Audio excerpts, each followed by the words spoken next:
꼭 그때쯤 되면 이런 거 계산하라는 사람들 있지 않아요? 산타가 전 세계 어린이들에게 선물을 주는데 속도 같은 거요. 저 몇 번 해봤어요 계산. 그래서 며칠 걸린다고 하시나요? 아 며칠 속도가 중요하죠. 속도가 중요하죠. 하룻밤 안에 다 해야 되는데 그러면 빛의 속도보다 얼마나 빠르냐 뭐 이 정도가 이것도 나오겠죠. 애매한 것이 하룻밤이 아니에요. 아 그래요? 그렇죠. 네. 시차를 잘 시차가 이용해서 있으니까. 낮이랑 다른 시간이. 여기는 밤이고 여긴 낮이고 이러니까. 48시간까지 가능하거든요. 와. 지구가 도니까. 그러네요. 사실 가만히 있어도 24시간은 확보가 돼요. 그러니까 추산을 해봐야 되는데 네. 네. 아니 일이 별로 없어요? 아니 뭐 그런 계산을. 이 계산은 얼마 걸리지도 않거든요. 그래요? 간단한 계산이라잖아요. 어렵지 않은 것이 지구 반지름이 6,400km인 것만 알면 돼요. 산타의 속도 V는 속도는 시간분의 거리거든요. 24시간이 아니라 48시간의 시간이 있어요. 시차 때문에. 그래서 이제 거리를 구하면 돼요. 물이 70%이기 때문에 이 중에 0.3, 30%가 육지예요. 구의 표면적이 4파이 r 제곱이에요. R은 지구 반지름이거든요. 6,400km니까 6.4 곱하기 13승이죠. 그러니까 14승 정도 하죠. A는 14승이에요. 23승을 2분의 1승이니까 A를 전체 길이잖아요. 이걸 이제 분모해 보면 돼요. 그러면은 5천이죠. 대략 이 숫자가 나올 텐데 됐죠? 네, 됐죠? 쉽네. 쉽잖아요. 쉽네요. 되게 쉽네. 쯤에는 이 B번 누르는 시간이 너무 많이 걸려서 내 얘기 듣고야. 어려운 게 포함해야 B번을 돼. 누르는 게 어려운 거예요. 가는 거는 쉬운데. 아까 얘기했잖아. B번이 힘든 왜냐면 거예요. 어떤 개는 별표부터 시작하고 어떤 건 우물정자로 맞아. 이러면은 전부 다 파악해야지. 잘못 눌러서 네. 다시 눌러야 돼. 그러니까 그리고 빛의 속도로 누르면 또 작동을 안 해. 그렇잖아요. 천천히 누르시고. 리스폰스 타임이 인식할 있죠. 수 있게. 네, 네. 그래서 그러면 혹시 이 오늘 주제를 듣고 떠오르시는 인물 없었어요? 저는 이게 오늘 기적이라는 이 주제가 잡힌 이유가 크리스마스라서 그렇다는 얘기를 네. 듣고 그러면 당연히 이 크리스마스와 관련된 기적의 인물은 산타클로스지라고 생각을 딱 했어요. 처음에. 소리 이 산타란 누구인가 이제 이렇게 얘기를 해야 되는데 시작을. 사람 누구인가? 그러니까 산타클로스는 그 기원을 쭉 따져가면은 서기 3, 4세기까지 거슬러 올라가는데 오, 되게 오래됐네요. 그러니까 로마 제국이죠. 성인 있잖아요. 니콜라우스인가? 그렇죠. 맞아요. 네. 그래도 기원 후네요. 기원 후죠. 기원 예, 후죠. 기원 후예요. 성인이니까. 왜냐면 예수님이 계셨어야 되니까 기원 그렇죠. 후인 거 아니에요? 네. 많이 똑똑해졌는데 사회 만에. 너무 논리적이다. 서당계가 되고 있습니다. 아, 그게 궁금했어요. 그분이 활동한 거랑 그냥 우연히 겹친 건지 아니면 그분이 아니요, 성인이. 정말 그 얘기를 이제 해드릴게요. 네. 그래서 그 지금 말씀하신 대로 이제 성 니콜라우스죠. 성 네, 니콜라우스는 로마 제국 시대의 사람이고요. 살았던 지역은 지금의 터키예요. 맞아요. 터키 남부 지역에 살았던 지금 우리가 생각하는 저 산타클로스 핀란드 이런 생각 예, 드는데 이거하고는 전혀 상관이 없는 그 시대의 사람이었어요. 당시에 가난한 사람들한테 선물을 주고 이랬던 좋은 일을 했던 사람이래요. 그래서 많은 사람들이 이 사람을 좋아했고, 근데 이 성 니콜라우스가 그 죽은 날이 12월 6일이에요. 그래서 한동안은 12월 6일이 성 니콜라스의 축일이고 이때 이제 사람들이 선물을 주고받고 하는 풍습이 쭉 있었는데 네덜란드 같은 경우는 12월 6일을 여전히 지금도 여전히 그 신타클로스라 그러는데 그 시인이 그 네덜란드 발음인가요? 세인트? 그런 것 같아요. 선물을 주고 또 크리스마스 때도 선물을 주고 두 번. 그래서 두 번 줘야 되는군요. 그 이틀의 양을 걸쳐서 다 선물을 준대요. 그러니까 이런 나라도 있고 각 지역마다 사실은 이런 선물을 나눠주고 선행을 하는 여러 가지 인물들이 있거든요.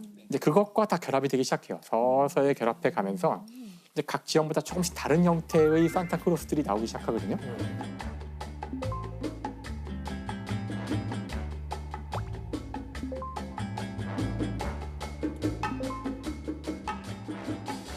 예를 들어서 그 독일 같은 경우는 지금 우리가 아는 산타보다 훨씬 더 우락부락한 형태의 산타가 있고 독일 산타를 따라다니고 있는 그 요정들도 말이 요정이지 이게 무섭게 생긴 요정들이 다니는 일 끝나면 역전해서 맥주 마실 것 같은. 그렇죠. 소시지 집어 던지고 막.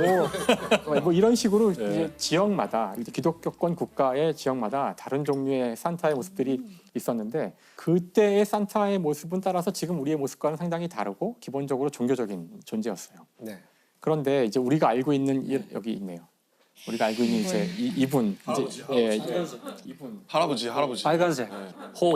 형태의 산타가 이런 형태의 산타가 언제 나왔을까 이제 하는 것에 대해서는 이제 연구자들이 연구를 해서 이걸 추적을 해보니 남아 있는 가장 오래된 기록이 언제냐면은 19세기 초반이에요. 19세기 초에 얼마 안 됐네요. 그렇죠. 한 200년밖에 안 된 거죠.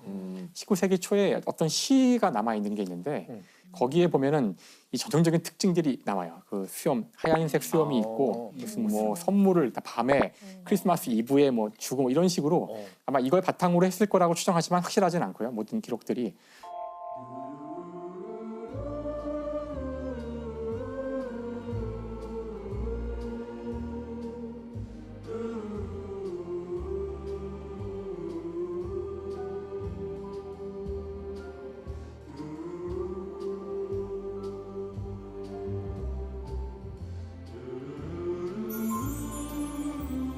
그러니까 술록 이야기는 이제 그때 나와요. 이미 벌써 19세기 초반에 나오는데 많은 사람들이 그 산타클로스가 타고 다니는 그 썰매를 끄는 동물을 사슴이라고 보통 맞아요. 루돌프 사슴 코는 때문에 그런 코는이라 거 그러지만 사실은 술록이에요. 네. 그러니까 술록과 사슴의 차이를 아시나요? 술록이 뭔가 일단 좀 더 훨씬 크고. 우락부락한 느낌인데 우락부락한 게 술록이에요? 그래 그렇다. 술록 이런 맞아요. 사슴 이런 느낌이잖아요. 아 사슴. 사슴 술록 이런 느낌이잖아요. 아 대충 알 것 같지 않나요? 맞아. 술록은 어디선가 막 월급 받을까. 그러니까요.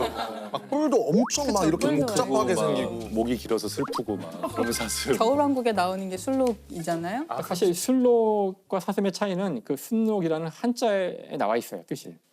록이 사슴이에요. 사슴 녹자. 순이 이제 순하다 순자가 아니라 길들일 순이에요. 길들일 순. 길들인 길들여진. 그러니까 결국 길들여서 타고 다니는 수 탈 있는. 것으로 사용하게 만든 당연히 우리가 사는 이 지역에는 그렇게 할 수 있는 이 우락부락한 순록이 없으니까 북쪽에서 이제 주로 이걸 길들인 거죠. 그래서 앞으로는 이제 루돌프 술록코는 뭔가 발음이 좀 좋지 바꿔야 돼요. 찰지지 않은 것 네네네. 같아요. 네. 꼭 앞으로는 바꿔서 부르시길 술록코는. 바라겠습니다. 근데 사실 재밌는 건 지금 우리가 알고 있는 이런 정확한, 그러니까 이렇게 완벽한 이런 형태의 산타 클로스가 만들어진 것은 또 놀랍게도 이제 콜라가 자기네라고 주장을 하거든요.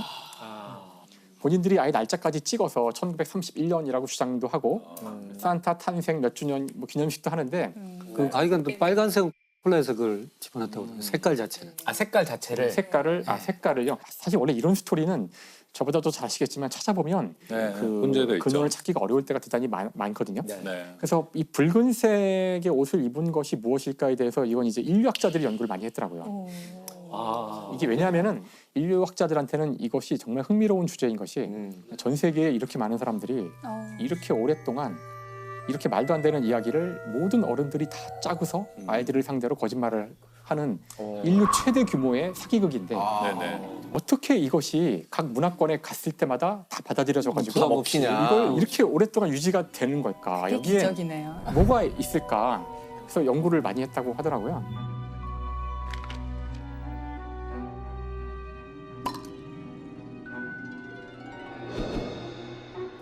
하지만 우리가 우연히 한 것 같은 많은 일들에 따지고 보면 이유가 있다라는 것이 이제 인류학자들이 하고 싶은 네. 그런 종류의 이야기들이거든요. 그렇죠. 한 19세기 중반 이후에 이제 형태를 딱 갖추게 되는데 그게 어떤 시기랑도 이제 맞닿아 있냐면은 원래 선물은 자기가 직접 마련하거나 만들고 준비한 거를 주는 거래요. 그 19세기에 일어났던 선물의 역사의 결정적인 변화는 남이 만든, 특히 때때로는 지금은 기계가 만든 물건을 내가 이렇게 대신 가져다가 이게 준다는 게 이게 선물일까? 그러니까 이 개념의 변화를 자본주의가 만들어낸 건데 제가 열심히 일해서 만든 돈으로 그렇게 자본주의가 합리화하는데 사실은 사서 준다는 개념 자체가 대단히 이상한 개념인데 아하. 내가 이걸 선물로 주면 이건 그냥 그 제과점에 있는 그냥 과자랑 뭐가 달라. 그래서 여기서 뭐가 등장하냐면은 주문을 외우는 단계가 등장해요. 주문요? 그 메리 크리스마스요? 아니, 그러니까 생일 축하합니다. 어. 저의 마음을 받아주세요. 그러니까 나의 마음이라고 말을 해야 되는군요. 어떤 작가가 했던 이야기인데 물건을 선물로 변화시키기 위해서는 한마디의 말이 필요하다는 거예요. 말을 하지 않고 주는 건 선물이 아니에요. 오다 주었다. 오다 주었다. 말을 하지 않고 그냥 불쑥 주는 건 이게 뭔지 알 수 없지만 거기에 내가 말을 한마디를 얹으면 의미가 있다. 그 순간 선물이 되는데 주문인 거죠. 그래서 주문을 적기도 해요. 네, 아, 카드. 그게 카드다. 그래서 사실 사람들이 크리스마스 때 아까 쇼핑하는 게 어렵고 이제 명절 때가 되면은 그 바글거리는 데 가서도 어쨌든 뭔가 사오려고 다 가는 이유가 원래는 자신이 노력을 들였어야 하는데 네. 남의 거를 사오니까 어딘가 마음이 불편한 거예요. 그거를 쇼핑하는 그곳에 가서 네. 5시간 동안 고생을 하면서 네. 나의 노력이 여기 들어가고 있는 거죠. 그렇죠. 그렇게 마음을 위안을 받고 그 인간이 사실은 우리가 선물을 주고받는 이 행태를 보면은 수많은 우리의 어떤 의식에 잠재되어 있는 것들을 투영해서 이런 행위들이 생겼다는 것이 인류학자들의 이야기죠. 사실 산타클로스에서 가장 놀라운 기적은 이 산타클로스가 하룻밤에 그 많은 선물을 전달한다는 것이 아니라 이 신화가 왜 이렇게 사람들에게 열광적으로 받아들여지고 예.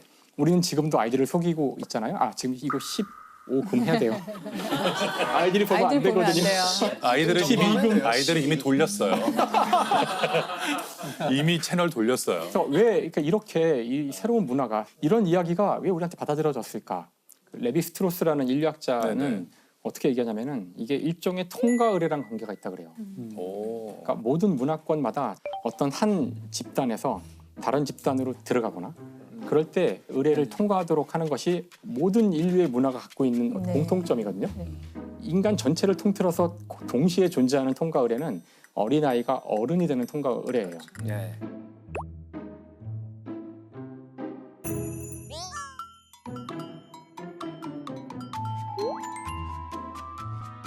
어떤 민족이나 어떤 문화권에서는 아주 가혹한 조건들을 달아서 아 그쵸. 성인식 같은 걸 하다가 네. 죽기도 하거든요. 맞아요. 아이들이. 그렇죠. 뭐 뛰어내리고 번지 점프하고 막 그러잖아요. 그렇죠.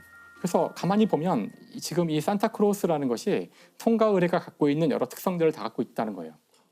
어린이들만 알고 있는 아닌 것 세상이 같은데. 있고, 어. 어린아이들이 이걸 통과하면 네. 어른들만 알고 있는 비밀을 알게 되는 그런 것들이 있고 입시라는 것이 지금 대학을 들어가기 위한 시험인데 우리가 뭔가 성인이 되기 전에 이 입시라는 고통스러운 과정을 통과해야 된다는 우리도 모르는 통과 의례적인. DNA에 깔려 있는 네. 그런 믿음이 우리한테 있는 것이 이 제도를 못 바꾸고 있는 아무도 얘기하고 있지 않지만 뭐 고생해야지 어른 되려면 통과를 해야지라는 우리도 모르는 그런 본능 같은 게 있는 게 아닐까? 저는 그거는 입시는 분명히 통과 의례적 성격이 있는 것 같아요. 대부분의 통과 의례는 고통스럽잖아요. 산타클로스는 그에 비하면 너무 고통이 없지 않나요? 고통은 없는 것이 아니라 그러니까 우리는 지금 굉장히 좋은 산타만 보는데 이런 산타도 있어요. 와서 때리나요? 너 울었지? 그러고 막 때리고. 그러니까 지금 우리는 아이가 착한 일을 하지 않으면 선물을 받지 않는 거 정도가 벌이지만 아까 독일 마틴 루터 시대의 그 산타는 네.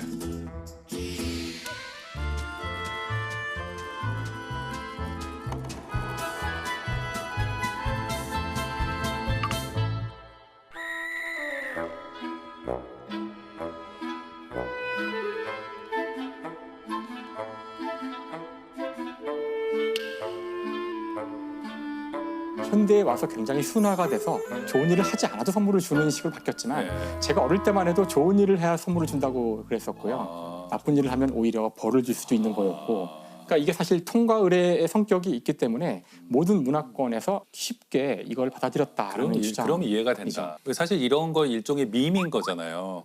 문화적 유전자인 거죠. 산타클로스라는 이야기가 전 세계로 퍼져나가서 계속 살아남고 있는 거잖아요. 저는 가설이 하나 있긴 있어요. 아 있으세요? 예. 뭐 문학 쪽에서는 그렇게 얘기해요. 가족 로망스라고 얘기하는 게. 가족 로망스. 예, 그러니까 여기는 나의 진짜 가족이 아니고 어딘가에 나의 진짜 가족이 있을 거야라는 것이 아이들의 마음속에 늘 있어서 그게 산타클로스는 일종의 좀 대안적 아버지인 거죠. 네, 그러니까 대안적 진짜 아버지. 아버지는 규제를 하잖아요. 이걸 하면 안 돼, 이래서는 안 돼, 똑바로 살아, 법을 지키게 하고 이런 사람인데 산타클로스는 호호호 그거는 맞아. 울면 안 되죠. 약간 착한 일만 했으면 대부분 다 나눠주는 울면 매우 후한 아버지, 대안적 아버지의 모습이 아닌가. 울지만 않으면 대한적 아버지다. 가능하고 아이들은 저는 뭐 아까도 말씀드렸듯이 대안적 아버지 또는 대안적 어머니, 뭐 부모를 많이 갖고 있으면 좋다고 생각해요. 그러니까 자기를 보살피는 보호자가 유일하다는 것이 아이의 정신 건강에 좋지 않다고 생각해. 옛날 같으면 이모도 있고 고모도 있고 뭐 이렇게 살면 할머니 할아버지. 엄마 아빠한테 좀 서운한 게 있더라도 이모가 아이고 맞아요. 잘해주기도 하고 할머니가 잘해주기도 하고 비슷한 어떤 보호자 유형을 다양하게 경험하면서 설령 내가 어떤 사람에게 엄마에게 좀 사랑을 받지 못한다고 하더라도 이모가 있고 할머니가 있고 그러면 세상이 좀 따뜻해 괜찮구나 그런 게 있다고 생각하는데 지금 이제 뭐 산타 같은 신화적인 어떤 부모 뭐 이런 것을 아이들이 믿는 것은 좋은 것 같아요.